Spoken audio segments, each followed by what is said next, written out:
Stockport Voices was originally conceived in September 2017 as an original verbatim theatre project and was performed at the Stockport Garrick Theatre in 2018 during a new writing festival. Recordings were made of dozens of people in Stockport, talk about their lives, events, characters, places they remembered. These conversations were transcribed, edited, and turned into a script to be read aloud as a performance. So what you will hear in this piece are actors reading the words. Words are not necessarily their own, and each actor will be playing multiple roles. There are 3 sections: growing up, conflict, and community. These are Stockport Voices. Section 1, Growing Up. My nana, my dad's mum, used to play piano for the silent movies, and my great aunt, her sister, used to play the cello, and they used to play at Affleck and Brown's in Manchester, which was a really classy place. It was really smart then, and when my dad was growing up, they'd come round and there'd be musical nights with 4 or 5 of them in the front room, all playing music together. She used to teach the piano, so that's where I get my musical side from. She was a superstar. She played for a ballet school up to when she died, and she was 83 when she died, and I was 7, so she never actually heard me play, which is sad, isn't it? She was amazing. She was playing Liszt and Liebestraum and all the rest of it. And I've tried, but that's when I strained my hand, because it was just the 1st, 3rd, and the 8th, and in the end I pulled a tendon.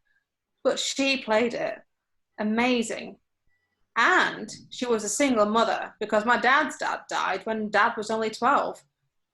She was 40 when she had my dad, only child. And his dad, I think he was 54. He had a bad heart and died. So from the age of 12, Nana brought him up on her own, doing all this music. It would have been tough in those days, the 40s, 50s. Long-standing residents of Brennington and Bredbury, the Camel's Hump was a small hillock situated between those 2 districts. Every year there was a battle between the youths of both sides. How and why it started, I never knew. Thanks to the motorway being built, the Camel's Hump is no longer a landmark. As a child, I was an avid reader of Enid Blyton's famous 5 books and formed my own gang. This included my best friend Anne and her 2 younger brothers, Chris and Anthony. Alas, neither of us had a dog, so we had to be the Fab Four. Strictly, we were supposed to play near our homes, but now and again we wanted to have adventures like our famous 5 heroes. For us, this meant exploring nearby Reddish Vale, with its waterfall and fields of wild flowers.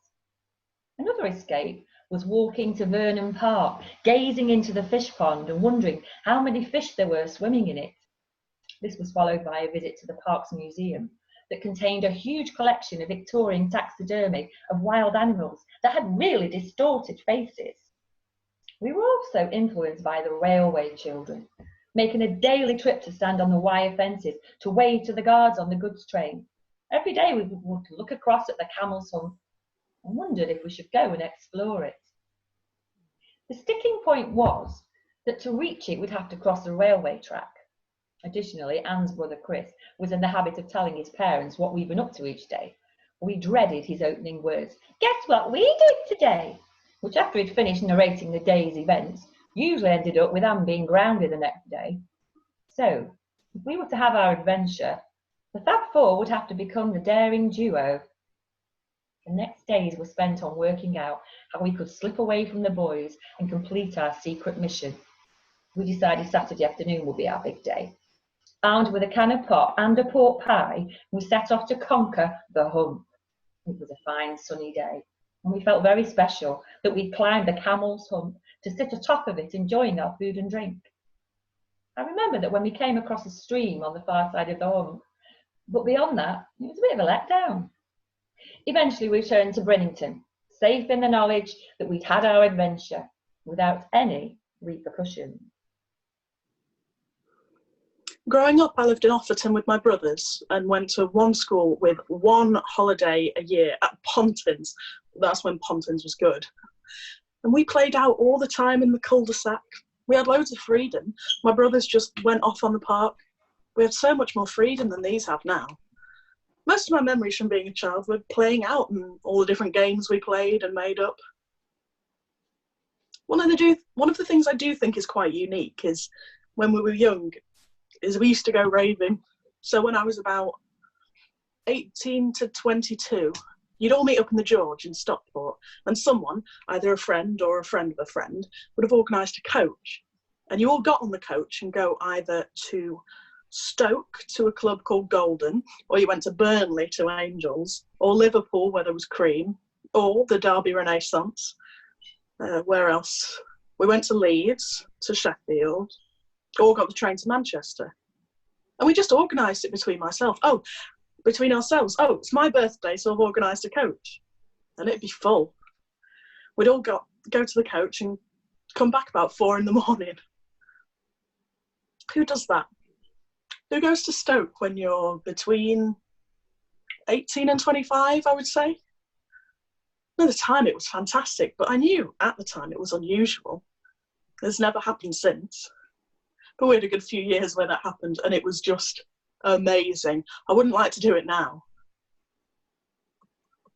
Regularly, we all went to dances at the town hall. I liked the older fashioned dances. Can't beat a waltz, can you? There's still brass bands and dancing there. You should go. When Sanders of the River came to Marple, to the cinema, the Regent, everybody went. It was a big thing, the cinema used to be. And everyone was so inspired that the recreation ground was full of kids afterwards going, woo, woo, woo, woo, woo, like the natives in the film. Now things have changed. Cinema, to television, to IT. You see people going round like woodpeckers on their phones. There was a pub called the Thatched House. It was shut down many years ago, but that was known as being the first infirmary for Stockport. So it had a load of ghost stories attached to it. I remember going into the cellar and there was a room you couldn't actually get to. So that just enhanced the belief that there was something spooky, but I never, because I lived there. There's nowhere to party. There's some lovely pubs, like Wetherspoons, don't get me wrong. But even with going to Spoons or something, I don't come here. I go to Cheadle Hugh. I don't know if that counts as Stockport, but it's not the centre of Stockport. It's a slightly nicer part of Stockport. Yeah, Stockport's very different depending on where you go. I like that there's lots of contrasts. I quite like the fact that we've got a haunted mill and a hat museum. As we grew up, we were thinking about the drinking culture in the 80s and 90s. And we think that slowly changed because you can get 18, 20-year-olds and there's very different things in their lives now. And they're not heavy drinkers. But that was kind of certainly what we knew. It's just what they did in the 80s and 90s. It was just a huge drinking culture. The first drinks we had when we were young were White Diamond White, and then you became very ill and never had it again. In fact, I went to the Vic pub in Edgeley after County beat York at home to get to Wembley. They didn't have Diamond White, but they had something called Piggy Sticks.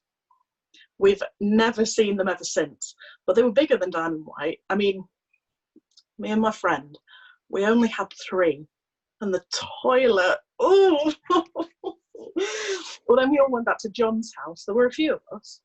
I just remember us reenacting the goal. One of us, Danny Bagara, one was Chris Beaumont, the scorer, and one was the goalie, and we were all reenacting the goal. And that was before I went home and was sick in the toilet. I'd work the next day as well. Those were the days where you wouldn't actually feel really rough the next day. I can't think of anything worse now. I lived in Sheffield and I first came to Stockport in the 60s to visit John, my school friend from Ireland. He lived in Stockport. He took me anywhere but Stockport. It seemed dreary. I think Merseyway had just been built. I wasn't very impressed with the centre of Stockport. John didn't show me the market or that area. I know it better now. We went to Bellevue quite a bit, Altrincham skating rink. The flea circus at Bellevue. Now, that's an abiding memory. Before I moved back to Stockport, I went to Beaver Road in Didsbury. I'd already moved around a bit. First to fourth year taught me so much about respect for different other people, different colours, other creeds. We had everyone: Jewish, Muslim, Hindu, Chilean, Swedish, Danish. We were close to Manchester, people working at the university, all sorts of reasons for people being there. When I came over to Dalstone, it was a complete shock to me. There was one Asian lad in the year, one black lad. Accent seemed different. Even though I was born in Stockport, it was a big change. They thought I spoke funny. Growing up, I lived in Portwood. A couple of Asian families lived near us. And how they were treated was shocking. Akhtar, his parents came over in the 60s. This was the 1980s. Most people just wouldn't dream of treating people like that now. Stockport's changed.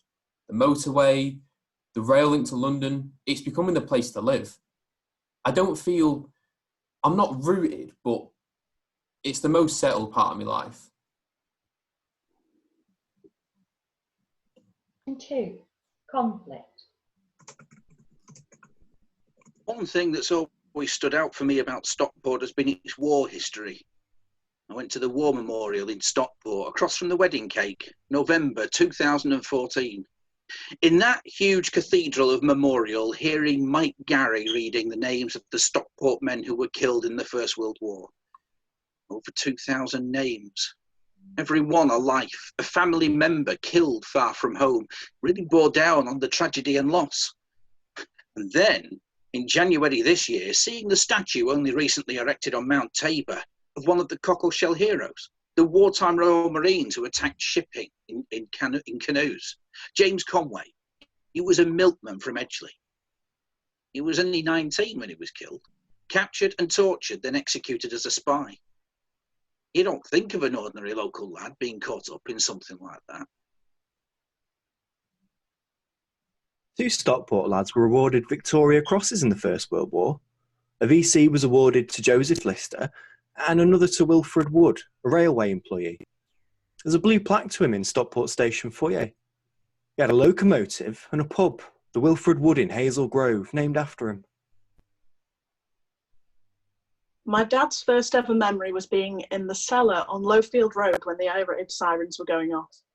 And on his road there was a house that was actually bombed. You can see I was different from the other houses now. That's his first memory because he was a war baby. He was only about 3, but he remembers. My granddad was in the war and his nickname was the Cat because they all thought he had 9 lives. He had that many close scrapes. It was amazing that he lived and my mum lived and we're here. He told me one story where a shell went off and it blew him over the top of a cliff. And just below the edge of the cliff was the remains of a tree trunk and he fell onto it and then came back over. And then he was walking across rubble in Italy, I think it was, and there was absolutely nothing left of this house. Then he saw just this little bit of brown wood that was shining and he thought, what is that? And he lifted it up and it was a carving of Jesus. Now, whether you're religious or not, it was the only thing left of the whole thing. And my mum still got it. Everything else was destroyed apart from this carving. I lived in Edgeley during the last war, and we heard the doodle book going over. And when the motor stopped, I got pushed under the table. What was that going to do when a doodle book fell? It wasn't an IKEA table, it was a real table. But all the kids went under the table. But it came down on a house in Garner's Lane. Demolished the house, but there was no one in, fortunately. But we heard the motor stop somewhere over Edgeley. A part of the Manchester Blitz, I think. And this was a sort of a stray. My birthday occurred about the time of the Manchester Blitz. And we were going down to the Anderson shelter. And my brother said, "Hey, Jack." He was older than me, my brother, but daft as a brush, but older. And he said to me, "Jack, Mr. Goering sent you some fireworks for your birthday." And I loved Mr. Goering for years. I did. Mr. Goering, Santa Claus and the Easter Bunny. And then some bugger spoiled it, and he said, Mr. Goering's a bugger. Santa Claus is dead, and they've had the Easter Bunny in a casserole. So I had to grow up.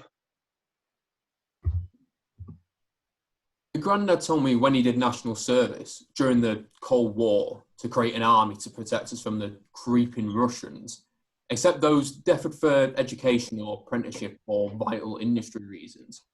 Everyone was called up. They had to go to different training camps around the country, depending on the service they were in. Army, Navy, Air Force. They had 48-hour passes and 72-hour passes, but there wasn't sufficient time to do the journeys by train, so coaches came from the areas where camps were. Local companies to the camps would run coaches to pick up people in Birmingham, Manchester, Stockport. And so on a Sunday night, they had to be back in camp for Monday morning. The place would be milling with soldiers, sailors and airmen in Mersey Square in Stockport. All the boys of 18 were of great interest to the girls. So Mersey Square was just full of weeping girls and young men standing and sitting on plaza steps with girls in their arms. We used to go down into Mersey Square by what we call the plaza steps. We saw one little boy having a pee in the gutter. My father just said as he walked past, "Aim straight, laddie." I was born in 1932, during the war. We had a lot of American GIs billeted around the area, particularly around Poynton.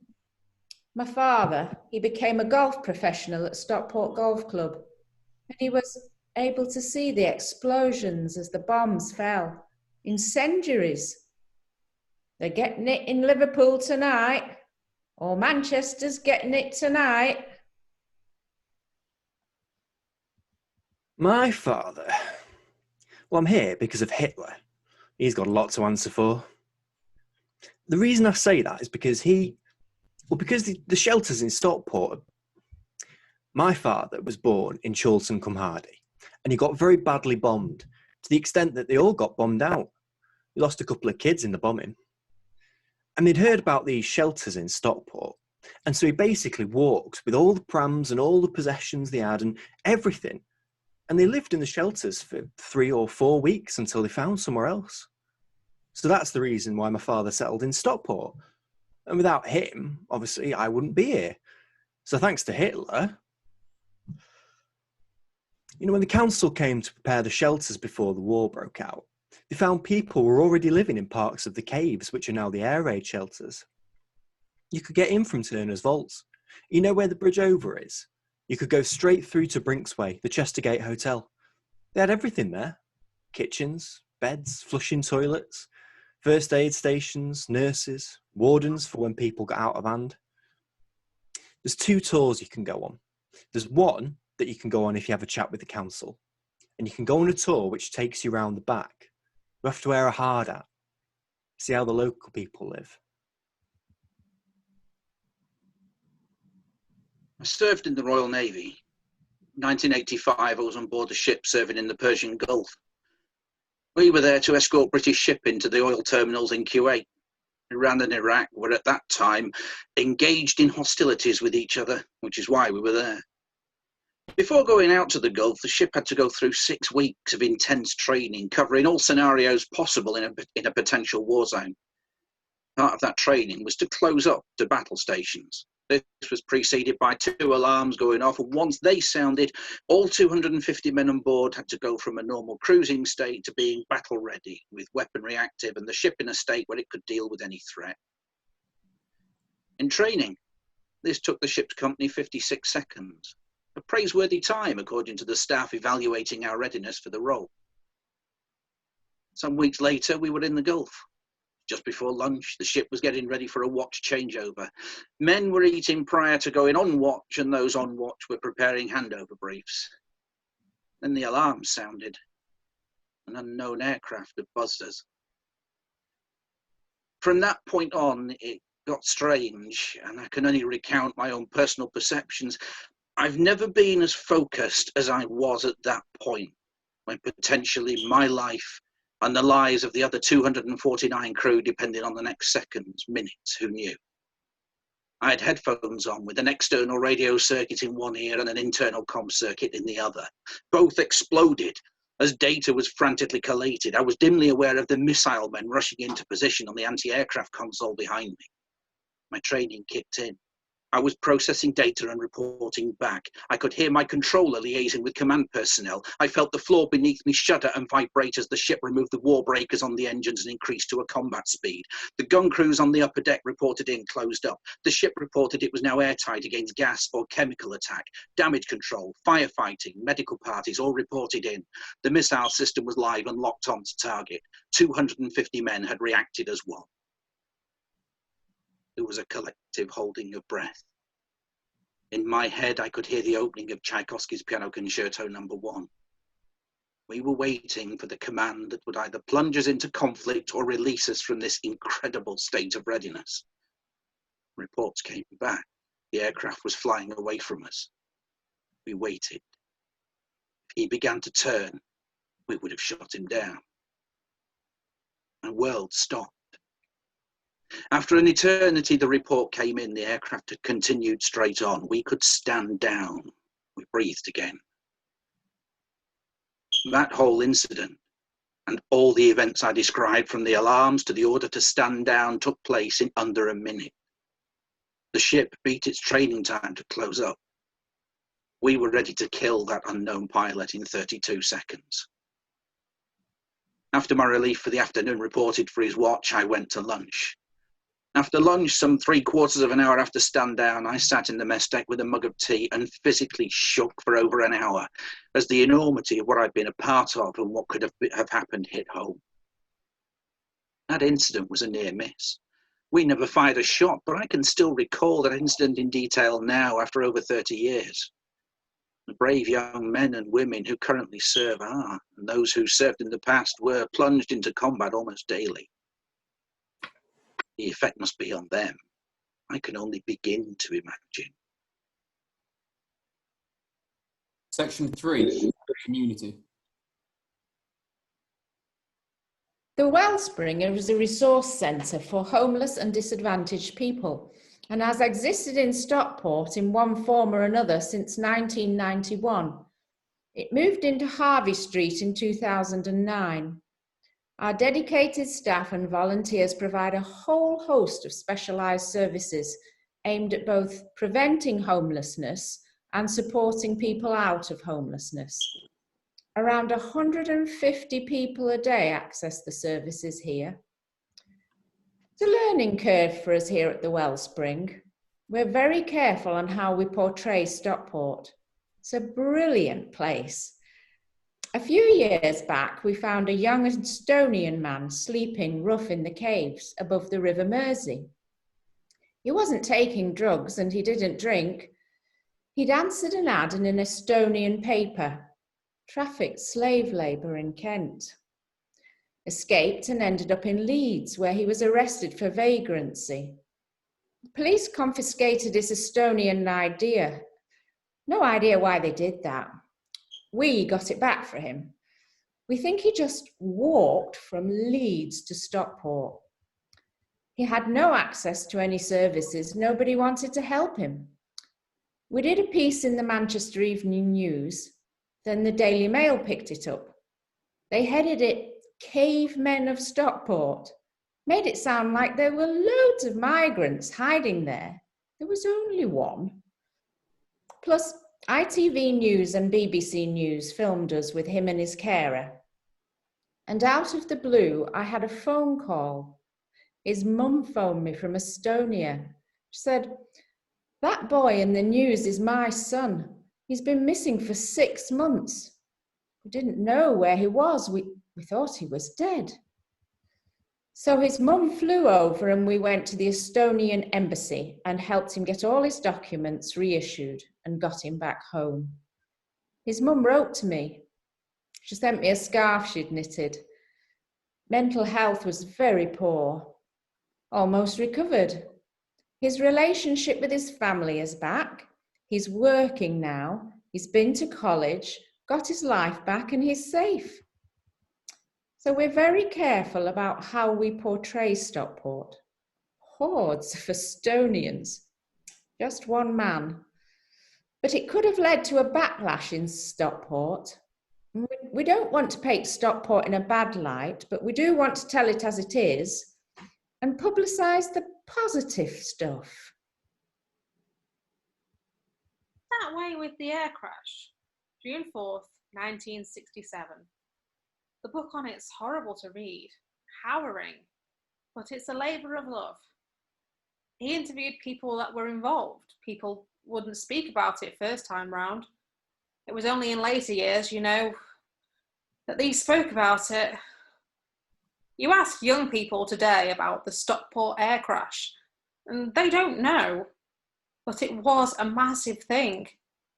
Rumours were that the council didn't want to, they swept it under the carpet a little bit. They didn't want the town to be known for it, but it brought out the best in the community, the church, all religions. I was redundant. I had redundancy plus compensation eventually for wrongful dismissal. I had a small overdraft, nothing in the bank, company car taken back. So I decided to become self-employed. The bank manager was friendly. Fortunately, he was a real person you could talk to. I set up an agency selling capital equipment to industry, which was manufactured by others. Expensive stuff. I got my first big order in the 13th month, paid the overdraft back. But in that period, somebody, we never found out who, hung a loaf of bread on our doorknob every day and a joint every weekend. They did it before we got up and left £100 in an envelope at Christmas time. So when I heard that Father Botha was sending up a soup kitchen in Stockport, I thought, what a wonderful thing. I couldn't get any benefits being self-employed. I thought, this person giving us our daily bread, it's my chance to give back. There was a well-known priest at St. Mary's, Father Cornelius O'Kelly. He'd been a professional boxer, you know, Father O'Kelly. At one time, not only was he champion of Ireland, but he was ranked as 4th in the world. Anyhow, there'd been a bit of trouble amongst the congregation. They'd been drinking, you know, and a fight was breaking out. Well, Father O'Kelly came down and laid one of them out. Well, I've no more of that. That wouldn't happen today. Boxing is still going on at Flint Street to this day. Set up in memory of Father O'Kelly. He'd coach all those lads in boxing. He'd always say, block the left lead, cross the right. But because I'd broken my arm, if I blocked it, then it hurt him. So it hurt like hell. So he used to say to me, don't block the lead, laddie. You slip the lead, cross the right, and then he'd say left hook, right, uppercut, and then they won't get up. He was brilliant. What a great man. And the darts leagues, they were known as the best leagues in the country. They still are. You can play at all levels across the week in different venues. Depending on which pub you were playing in, you could predict your meals for the week. If you played on a Tuesday at the Magnet, you knew you'd get black pudding. Then there was the Wheatsheaf, the Prince Albert, the Brookfield, the Stanley, the Little Brookfield, the New Inn, the Grove Inn, the Beehive. In those days, some pubs had a particular clientele. The Pineapple, just near the viaduct, that was the busman's pub. The Windsor Castle, Binman. The Hope Inn, railmen. And the Plough on Cale Green, builders. All the big firms had their own football teams. Avro, Merleys, Simon Calves, Arundales, Oilwell, Bennett's Iron Foundry, Benson's, Craven's, Davis Metcalfe and more. And everyone knew Tommy Ridgway. He ran the football workshops. In the 60s, there'd be a week of competition on open ground down the hill from the Star and Garter on Upper Hillgate. There'd be hundreds there. The landlord would have to be calling extra staff in. And it was the town for hatters, Battersby's of Offerton and Christie's on Hillgate. The workers used to take their hats home with them. Once they were out of sight of the mill, they'd take them off. Then won't put them on again until they were on top of the street in sight of the mill next day. Dad did unfortunately one spring a Trilby home. Being a nosy kid, I just picked it up. We lived in Stockport where you had Christie's, Battersby's, and County were the hatters. Anyway, I looked inside and it said, made in Bulawayo. My dad suffered for that for years. Bought anything from Bulawayo, Dad? And they used arsenic, didn't they? I remember it was poisonous. Was it mercury mixed with sulfuric acid? They say that's where as mad as a hatter comes from. My father worked at Christie's hat factory. He was manager at the men's end, what they called the dry end. There was a dry end and a wet end in hatting. Christie's and Hillgate, that area became the police station later. He got them to show me around, which was fascinating. To see the fur being blown onto the cones, the starting of the process. One thing that particularly impressed me was being taken into the cellars. Enormous sacks of rabbit fur. He said at the moment there's probably about £1 million in there, which as a small child I found very impressive. And don't forget Fred Perry. I remember he used to practice on Sykes Wall. And Stockport had a very famous lacrosse team, originated in Cale Green. Many players played for England. Quite a feat, really, for such a small place. Just before the war. Not often mentioned now. 30 years ago, I lost my job in Scotland and got one down here. I told people where I was going. Stockport. Ah, on the coast near Blackpool. No, that's Southport. Up near Darlington. No, that's Stockton. Just south of Manchester. People asked me who I was going to support, City or United. And I said, no, there's a team in Stockport. Didn't realise then that they were only ever referred to as county by the fans. No fan ever calls them Stockport. It's been a roller coaster ride watching them since the 80s. I went to buy my season ticket a year or two back during the dark days. Cycled up to the club on my way home from work. Didn't fancy leaving my bike outside. Well, it is Stockport. I wheeled my bike into the shop and there's George Hudson and Steve Bellis. These are the two guys who run the club and they're chatting away to me. Greet me by name and ask me how I am getting on. I thought, this is my club, isn't it? You bring your bike inside and no one shouts at you. And you talk to the two guys running your football club. You won't get that at Old Trafford or the Etihad. County is a community. It has its fair share of characters among the regulars. There was the two Arthurs, Arthur Cooper and Arthur Brownlow. Arthur Cooper used to go up and down with the wellies on, and Arthur Brownlow was in Crossroads. There was a guy called Martin Lee, who was a county fan, passed away now, and he looked very much like Arthur Brownlow. And we were at Morecambe for a pre-season friendly, and Martin walked in a little bit late.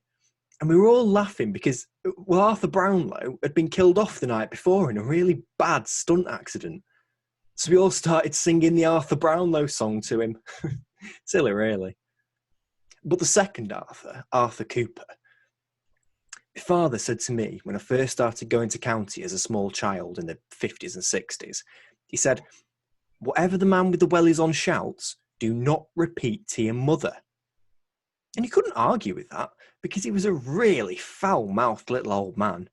He wore wellies and he used to follow the linesman up and down, swearing at him.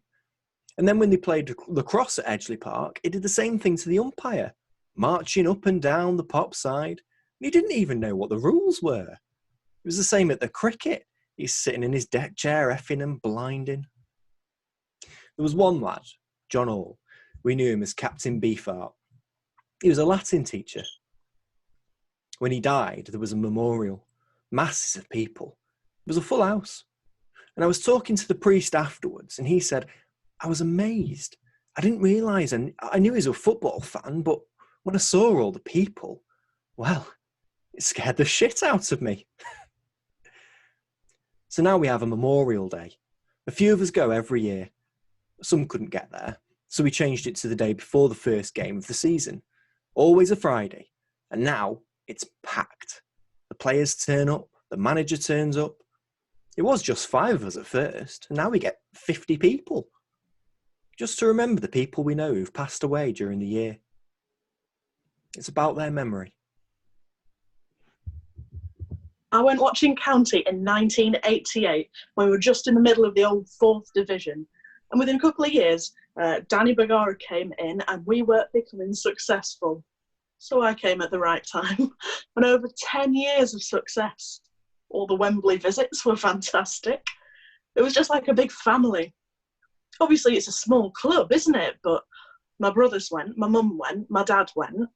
He's been going since he was 16, just because it was his local side, not because his dad went or anything. He just chose to go. So now my dad's been going 60 years.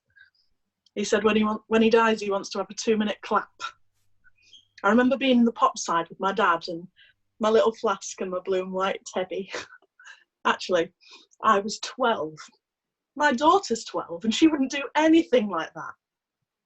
You were younger when you were 12 then. We certainly weren't on YouTube doing all this. We were just kids. We'd all like to be remembered, wouldn't we? I suppose it depends, though. I was at a funeral not long ago. We'd had the service in the church and finally everyone was gathered round the grave. And the lady vicar mentioned, we're here to remember Sid, who died. He was always seen with his best friend, Fred, who unfortunately passed away a while back. And there was a cry from the back, no, I didn't. They say there's over 300,000 people here.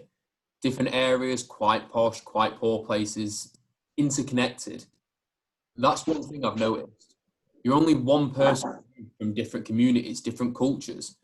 It's the same with amateur theatre and football. It's amazing, it's reach. You find connections. You'll know someone whose dad knows yours who went where you went. That's the start of a village, isn't it? Hello, my name is Julia O'Toole. I came to live in Stockport in 1977 to train as a nurse in the then Stockport School of Nursing. Hello, my name's Harry Garrick and I've lived in Stockport since birth in 1996.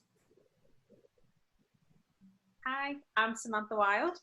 I've lived in Stockport since 1993, my whole life. David Mellor moved to Stockport in 1969 and lived here ever since. Julie Brown, born and bred in Stockport since 1960. Chris Rogerson. I've lived in Stockport since about 1975, moving from Cheadle to Woodford to Edgeley to Gatley. My name's Kat Sharples. I've lived in South Manchester my whole life, but moved to Stockport in 2006. Matthew Todd. I lived in Stockport between birth in 1993 and 2018. Stockport Voices was originally performed in 2018. One of the actors in that first production was Keith Fennick. Sadly, Keith recently passed away. He will be greatly missed by everyone at the Garrick.